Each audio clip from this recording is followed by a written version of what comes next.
அனைவருக்கும் வணக்கம். இது சாரதி லா ஸ்டடீஸ். சாரதி லா ஸ்டடீஸில் நம்ம பார்க்கக்கூடிய மிக முக்கியமான டாபிக் தான் இந்த டிஸ்கிரிமினேஷன், பாகுபாடு காண்பிக்கக்கூடாது ஒருவருக்கு ஒருவர். அது யாராக இருந்தாலும் Indian constitution clearly say that no discrimination. இதை நம்ம மனசில் ஆழமாக பதிய வச்சுக்கணும். ஆர்டிக்கல் 15 பார்த்தீங்கன்னா டிஃபைன் பண்ணி சொல்லுது. அதே போல் வீடியோ நம்பர் 15 டிஃபைன் பண்ணி சொல்லுது டிஸ்கிரிமினேஷன் கூடவே கூடாது அப்படின்னு. மனித இனத்திற்குள்ள எந்த ஒரு பாகுபாடும் இருக்கக்கூடாது. ஆனால் நம்மளுடைய இந்திய நாடு கிட்டத்தட்ட உலகத்தில் எல்லா நாடுகளும் பார்த்திங்கன்னா ஜாதி மதம், அதாவது நம்மளுடைய கண்ட்ரியில் இது அதிகம், மற்ற கண்ட்ரியில் கொஞ்சம் கொஞ்சம் கம்மியாக இருக்குது. ஜாதி மதம் இனம் மொழி இன்னும் வேறு என்னெல்லாம் இருக்குதோ அதெல்லாம் பிரிஞ்சு கிடக்குது. ஸோ இதை பேஸ் பண்ணி தான் பார்த்திங்கன்னா அரசியலே நடக்குது நம்மளுடைய இந்தியாவை பொறுத்த வரைக்கும். அந்த மாதிரியான அரசியல் கூடாது அப்படின்னு தெளிவாக சொல்லுது இந்த இந்திய அரசியலமைப்பு சட்டம். ஆனால் அது சாத்தியமல்லாத ஒன்றாக இன்றளவும் சென்று கொண்டு தான் இருக்குது. வேறு வழி கிடையாது, அவ்வளோதான். நம்மளுடைய இந்தியன் கண்ட்ரி அவ்வளோதான். இதுக்கப்புறம் எப்போ அது திருந்தி அப்போது மற்ற நாடுகளை போல் இயல்பு நிலைக்கு வந்து எல்லாரும் ஒரே மாதிரியான நபர்கள், எல்லாருக்கும் எல்லாம் கிடைக்கணும் அப்படின்ற ஒரு கான்செப்ட்லாம் வரும்ன்றது கொஞ்சம் கடினமாக தான் தெரியுது எனக்கு. இருந்தாலும் ஒரே ஒற்றை வார்த்தை, படிப்பு என்கின்ற ஒற்றை வார்த்தை பார்த்திங்கன்னா இந்த எல்லாவற்றையும் மாற்றும் அப்படின்றதுல எனக்கு பெரிய நம்பிக்கை இருக்குது. அதனால் எல்லாரும் பார்த்திங்கன்னா நல்லா படித்து அவர்களுக்கு ஏற்றாற் போல் வேலை செஞ்சு அதன் மூலமாக இந்த மாதிரியான பாகுபாடுகளை களையணும் அப்படின்னு சாரதி லா ஸ்டடீஸ் ஆசைப்படுது. தேவையில்லாமல் சண்டையிடுவதை தவிர்த்து தேவையான படிப்பை படித்து முன்னேறினா கண்டிப்பாக இந்த பிரச்சனைக்கு முற்றுப்புள்ளி வைக்கலாம். இது மட்டும்தான் ஒரே தீர்வாக தெரியுது.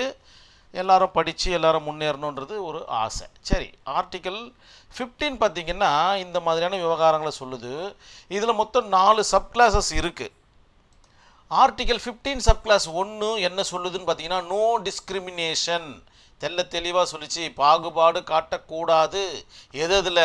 Religion, race, caste, sex and place of birth. இத்தனை விவகாரங்களில் டிஸ்கிரிமினேஷன் காண்பிக்கவே கூடாது அப்படின்னு ஆர்டிக்கல் 15 சப் கிளாஸ் 1 மிக தெளிவாக நெத்தியில் அடிக்கிற மாதிரி சொல்லிவிடுது.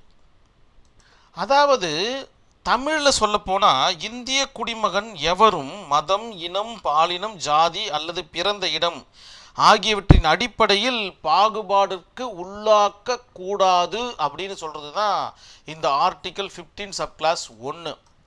ஆர்டிக்கல் 15 சப் கிளாஸ் 2 என்ன சொல்ல வருது அப்படின்னு பார்த்தீங்கன்னா இந்த விவகாரங்களை சொல்ல வருது. இதுலேயும் பார்த்தீங்கன்னா நோ டிஸ்கிரிமினேஷன் சொல்லியாச்சு. பாகுபாடு காண்பிக்கக்கூடாது. என்னென்ன விஷயங்களுக்கு? கடைகளுக்குள் செல்வதற்கு, அதே போல் ரெஸ்டாரண்ட் போன்ற கெஸ்ட் ஹவுஸ் போன்ற இடங்களுக்கு செல்வதற்கு, ஹோட்டல் போன்ற இடங்களுக்கு செல்வதற்கு, பப்ளிக் பிளேசஸ் பொது இடங்களில் செல்வதற்கு பாகுபாடு காண்பிக்கக்கூடாது. இதை தான் ஒரு படத்தில் மிக அற்புதமாக காமிச்சிருப்பாங்க. இந்த குட்டி பசங்க நடிச்சிருப்பாங்க. அந்த படத்தில் பார்த்து இந்த பீஸா வாங்கிறதுக்காக ஒரு பிரச்சனை ஒன்று நடக்கும் பார்த்தீங்களா? அந்த படத்தை மனசில் வச்சுக்கிட்டிங்கன்னா நீங்கள் இந்த கொஸ்டினுக்கு உண்டான ஆன்சர்ஸை மிக தெளிவாக எழுதிடலாம். கிட்டத்தட்ட இந்த ஆர்டிக்கல் 15 அப்படியே பேஸ் பண்ணி எடுக்கப்பட்ட படம் தான் அந்த காக்கா முட்டைன்னு நினைக்கிறேன் அந்த படம் பேர். அதே போல் no discrimination government aided fund. அதாவதுங்க ஒரு அரசாங்கம் வந்து ஒரு உதவி செய்யுது ஏதோ ஒரு விஷயத்துக்காக, ஓகேங்களா? அது பார்ட்டாகவும் இருக்கலாம், ஃபுல்லாகவும் இருக்கலாம், முழு உதவியாகவும் இருக்கலாம், இல்லை கொஞ்சம் உதவியாகவும் இருக்கலாம், அல்லது பாதி உதவியாகவும் இருக்கலாம். இந்த மாதிரியான இடங்களில் பாகுபாடு காண்பிக்கக்கூடாது அப்படின்னு சொல்லியாச்சு. அது எப்படின்னு பார்த்தீங்கன்னா கிணறு அப்படின்ற ஒரு கான்செப்டில் பொது கிணறுன்னு ஒன்று இருக்கும். அதில் நீங்கள் தண்ணி எடுக்கக்கூடாது, நான் தண்ணி எடுக்கக்கூடாது, இந்த மாதிரியான விவகாரங்களை பேசக்கூடாது. குளங்கள், ஏரிகள், ரோடு, பாத்திங் பிளேசஸ், அதுக்கப்புறம் ஸ்கூல்ஸ், இந்த மாதிரியான இடங்களில் டிஸ்கிரிமினேஷன் இருக்கக்கூடாது அப்படின்றத மிக தெளிவாக உங்களுடைய ஆன்சர் ஷீட்டில் எழுதுங்க. அதே போல் ஆர்டிக்கல் 15 சப் கிளாஸ் 3 என்ன சொல்ல வருது அப்படின்னு பார்த்தீங்கன்னா ஸ்டேட் மேக் ஆக்ட், அதாவது ஒரு அரசாங்கம் ஒரு ஆக்டை உருவாக்கி கொள்ளலாம். எதன் அடிப்படையில்? ஆர்டிகல் 15 அடிப்படையில். ஆர்டிகல் 15 என்ன சொல்லுது? டிஸ்கிரிமினேஷன் இருக்கக்கூடாதுன்னு சொல்லுது. அதனால் ஸ்டேட் மேக் ஆக்ட் டிஸ்கிரிமினேஷனுக்கு எதிராக ஸ்பெஷல் ப்ரொவிஷன்ஸ், அதாவது ஒரு சிறப்பு விஷயங்களை உருவாக்கிக்கிங்க. யார் யாருக்கு அப்படின்னு பார்த்தீங்கன்னா உமன்ஸ் அண்ட் சைல்ட்ஸுக்கு, பெண்களுக்கும் குழந்தைகளுக்கும் ஆதரவாக எந்த மாதிரியான ஆக்டை வேணாலும் உருவாக்கிக்கிங்க. அதற்கு இந்திய அரசியலமைப்பு சட்டம் உதவி செய்கிறது என்பதை நீங்கள் நினைவில் வச்சுக்கணும். உங்களுடைய ஆன்சர் ஷீட்டில் இருக்கிற மாதிரியும் பார்த்துக்கணும்.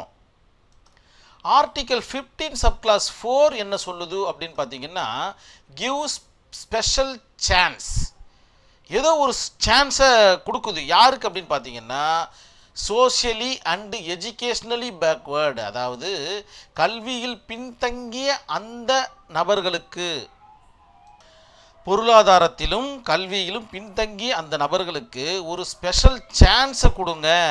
அது யார் ஆதரிக்கிறது அப்படின்னு பார்த்தீங்கன்னா ஆர்டிகல் 15 அண்டரில் வரக்கூடிய சப்கிளாஸ் 4 ஆதரிக்குது இந்தியன் கான்ஸ்டியூஷனில்.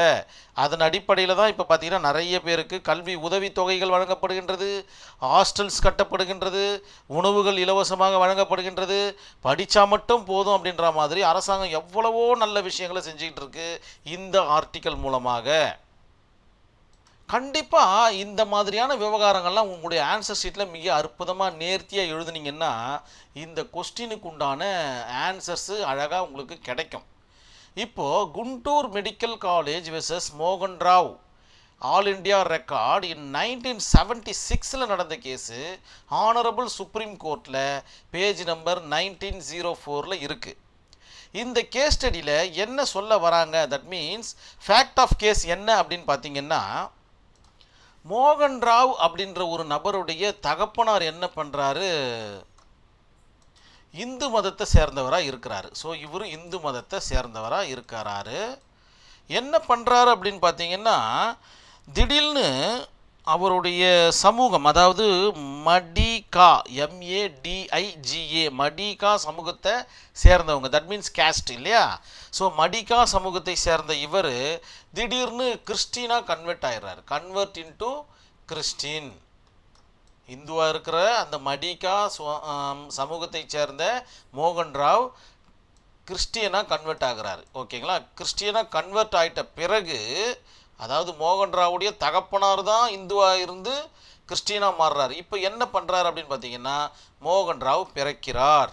மோகன் ராவ் பிறக்கும்போது எந்த சமூகத்தில் இருக்கார், ரிலீஜியன்ஸில் இருக்கார், கிறிஸ்டியன் ரிலீஜியனில் இருக்கிறாரு. சரியா, இது வரைக்கும் ஒரு ஃபேக்ட். மறுபடியும் என்ன நடக்குது, மோகன் ராவ் இப்போ கிறிஸ்டின் மதத்தில் பிறக்கிறாரு. மறுபடியும் மோகன் ராவ் என்ன பண்ணுறாருன்னா இந்து மதத்துக்கு மாறிவிடுகிறார். தட் மீன்ஸ் பிறந்த அந்த குழந்தை 1973, அதாவது இப்போ அவருக்கு புத்தி தெரிகிற வயசுன்னு வச்சுப்போமே, அந்த வயசில் பார்த்தீங்கன்னா அவர் மறுபடியும் இந்து மதத்திற்கு கன்வெர்ட் ஆயிடுறாரு.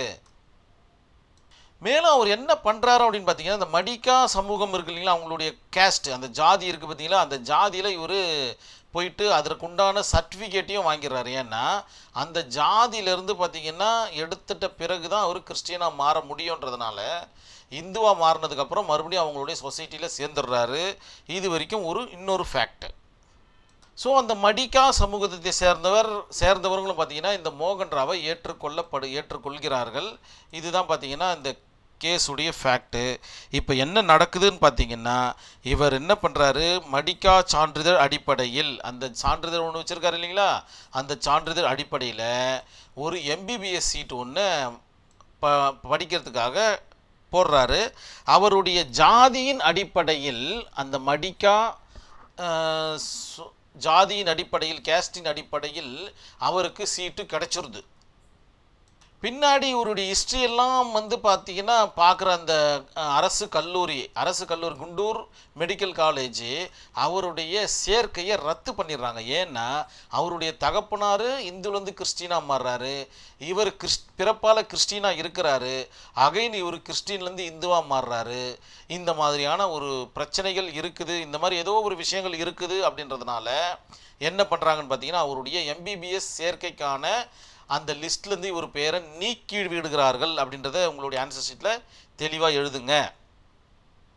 ஏன் அப்படின்னு கேட்டிங்கன்னா, இந்த மடிகா கேஸ்ட்ன்றது பியூர் இந்து அப்படின்ற கான்செப்டில் இருக்கிறதுனால இவர் இந்து கிடையாது, பிறப்பால் இந்து கிடையாது, பிறப்பால் கிறிஸ்டின்னு, இவர் ஏதோ ஒரு சர்டிஃபிகேட் வாங்கிட்டு வந்துட்டு இந்த சீட்டை வாங்கிட்டார் அப்படின்றதுனால அந்த சேர்க்கையை ரத்து செய்கிறாங்க. இதுதான் கான்செப்ட்டு. ஜட்ஜ்மெண்ட் என்ன கொடுக்குறாங்க ஆனரபிள் சுப்ரீம் கோர்ட் அப்படின்னு பார்த்தீங்கன்னா, மதமாற்றம் சமூகம் ஏற்றுக்கொள்ள கொண்டதன் அடிப்படையில் இந்த மத மாற்றத்தை பார்த்தீங்கன்னா அந்த மடிகா சமூகம் பார்த்தீங்கன்னா ஏற்றுக்கொள்ளுது அப்படின்ற மாதிரி ஒரு சர்டிஃபிகேட்டே வாங்கி வச்சுட்டார் அவர். அதனால் மீண்டும் தனது மூல ஜாதியை, அதாவது அவருடைய மெயினான ஒரு கேஸ்ட் ஒன்று இருக்குது பார்த்தீங்களா, என்ன தான் கன்வெர்ட் ஆனாலும் மறுபடியும் அவர் ரிவர்ஸ் வந்து அதே இடத்துல வந்து உட்காந்துக்கிறார் அவருக்கு உத்தி தெரிஞ்ச உடனே. ஸோ மீண்டும் அவருடைய மெயினான அந்த கேஸ்ட்டுக்கு வர முடியும் அப்படின்றத ஆனரபிள் சுப்ரீம் கோர்ட்டு தீர்மானிக்குது.